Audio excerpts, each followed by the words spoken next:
ఇప్పుడే జీ5 app download చేయండి. చూడండి మీ ఫేవరెట్ టీవీ షోస్ ఎప్పుడైనా ఎక్కడైనా. వాళ్ళకి చేతకాని దానికి కలర్ వేసి మాయ చేయాలనుకున్నారు. అయినా గాయత్రక్క అచ్చు ఎప్పుడేసింది?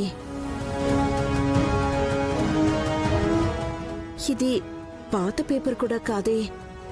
పాతదా కొత్తదా అన్నది కాదు, మీ వల్ల అయ్యిందా లేదా అన్నదే ముఖ్యం. వెళ్ళండి అయ్యా స్వామి, వెళ్ళండి వెళ్ళండి. స్వామి,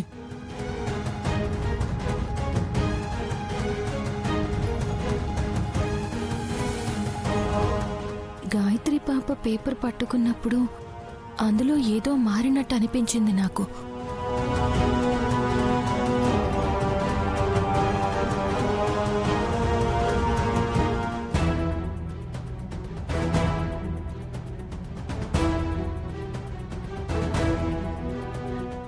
నువ్వు మేధావిలో ఆలోచించుకో. ఏదైనా అర్థం కాకపోతే అడుగు. త్రినేత్రి అని దేవీపురం అని చెప్పే కొత్తక్క నేను నయని కాదని నిరూపించాల్సిన అవసరం లేదు అన్నట్టుగా మాట్లాడుతున్నా ఎవరు పట్టించుకోవటం లేదు. ఎందుకని? వదినకి యాక్సిడెంట్ అయ్యాక కోలుకోవడానికి కనీసం 2 నెలలైనా పట్టాలి. 2 రోజులు కూడా పట్టలేదే. అదే అంటున్నాను సుమన. తనకంతా బాగయిందని అనుకుంటోంది గాని మనమే అర్థం చేసుకోవాలి. ఇంకో 2 నెలలైనా ఇలాగే కన్ఫ్యూజ్ చేస్తూ ఉంటుందనా? ఇప్పుడు నీకు అర్థమైంది. మీరు బాగానే వెనకేసుకొస్తున్నారు గాని మా అమ్మ నా చిన్నప్పుడే పోయిందని అలా ఎలా అంటుంది మా అక్క? పేరు ఊరే మార్చినప్పుడు తల్లిదండ్రుల గురించి పూర్తి వివరాలు సరిగ్గా చెప్తుందన్న గ్యారెంటీ ఏంటి? మీరు చెప్తే కరెక్టే అనిపిస్తుంది కానీ అత్తయ్య వాళ్ళ ప్రయత్నాలు కూడా బానే ఉన్నాయనిపిస్తోంది. రంగులు తెచ్చి ఆడుకుందాము అంటే ఎవ్వరికైనా ముచ్చటగానే ఉంటుంది. హస్తముద్రికల్లో తేడా ఉంటుందని నిరూపించేస్తారు అని అనుకున్నాను. మా అక్క టెన్షన్ పట్టం కూడా నేను గమనించానండి. తనని పసిగట్టేస్తారేమో అన్నట్టు చూసింది. ఎవరేం చేస్తారా, ఎలా ఉన్నారా అని చూడ్డం తప్పితే నీకు వేరే పనే ఉంది చెప్పు. నిన్నటిదాకా నమ్మిందానివి మళ్ళీ ఈరోజు మా అమ్మ వాళ్ళ ప్రయోగాలకి ముచ్చట పడితే బాధపడేది నైని వదిన, కోప్పడేది విశాల్ బ్రో. నీకు ఉండడానికి చోటు, తినడానికి తిండి ఇచ్చిన వాళ్ళని హర్ట్ చేస్తే నీ కూతురికి పాలు కూడా కొనలేని పరిస్థితికి వెళ్తావు చెప్తున్నా. సరేలేండి, ఎటువైపు మొగ్గు చూపకుండా తటస్థంగా ఉంటాను. అలా ఉంటే నీకే మంచిది. కానీ ఒక్క డౌట్ ఉంది బులిబాబు గారు. ఏంటది? దసరా పండక్కి మా అక్క రంగుల్లో చెయ్యొద్ది కాగితం మీద అచ్చు వేసింది అని అన్నారు. బావుంది. పెద్దత్తయ్య అదే గాయత్రి దేవత్తయ్య రంగుల్లో చెయ్యెప్పుడు ముంచింది? లాజికే. చూసారా, నేను అనుమానిస్తే ఎంత అర్థం ఉంటుందో. ఆ ఆత్మగా ఉన్న పెద్దత్తయ్య పేపర్ మీద రంగచ్చు ఎలా వేయగలదు? చాలా తెలివిగా ఆలోచించావు సుమనా. అయితే ఈ విషయం అందరికీ చెప్పమంటారా? వద్దు. ఎందుకు? నిన్ను పిచ్చిదాని అనుకుంటారు. ఎస్, ఎందుకు అంటే నైని వదినలా ఇంకొకరు వచ్చినప్పుడు పెద్దమ్మలా ఇంకొకరెవరో ఉన్నారని చర్చ మొదలయ్యి చివరికి నిన్ను చావగొడతారు.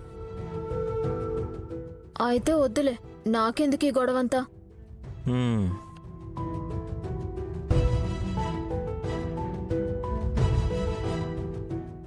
ఎలా?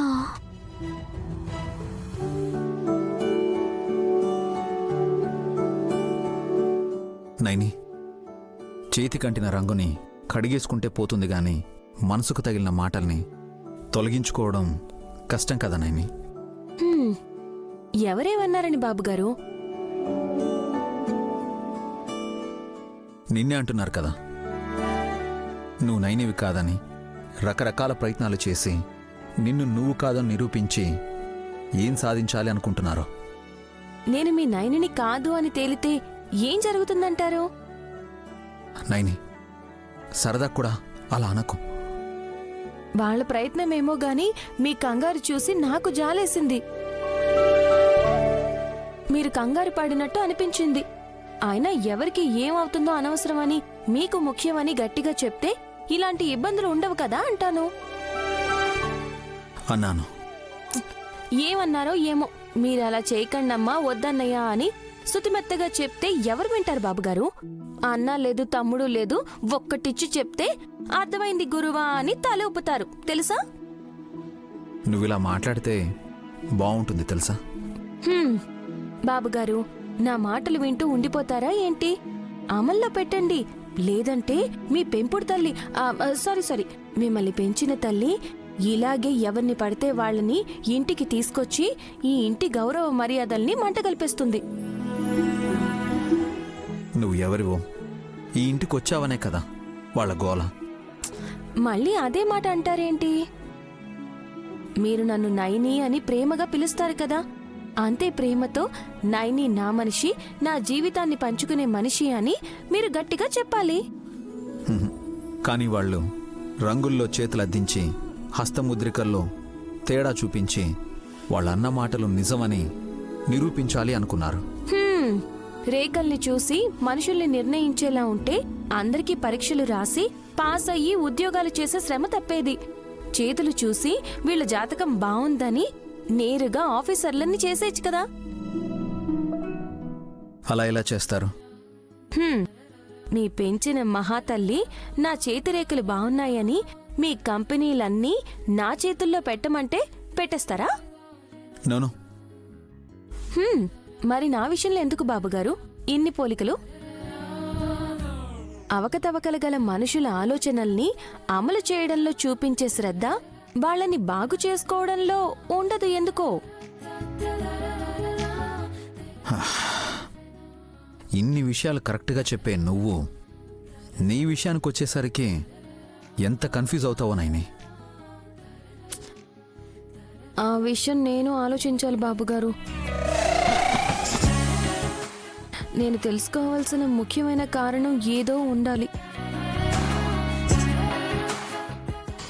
సబ్బుతో కడిగినా రంగు వాసన పోవడం లేదు.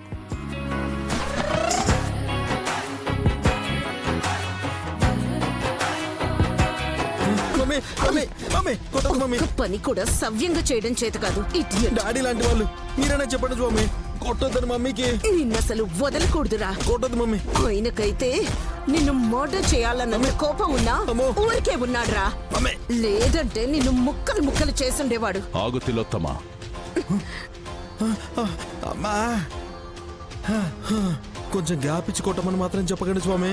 నువ్వు మాట్లాడకు వల్లభ. తిలోత్తమా, అవకాశం చేజారిపోయాక ఆవేశం కొని తెచ్చుకోరాదు. వీడిచ్చిన బిల్డప్ కి ఈ రోజు పనైపోతుందనుకున్నాను. అరే నేనేం చేశాను మమ్మీ? ఏం చేసావా? వేలి ముద్రలుండే కాగితం తీసుకురమ్మన్నాను కదా. జీ5 యాప్ డౌన్లోడ్ చేసి అన్ని ఎపిసోడ్స్ పూర్తి ఉచితంగా చూడండి.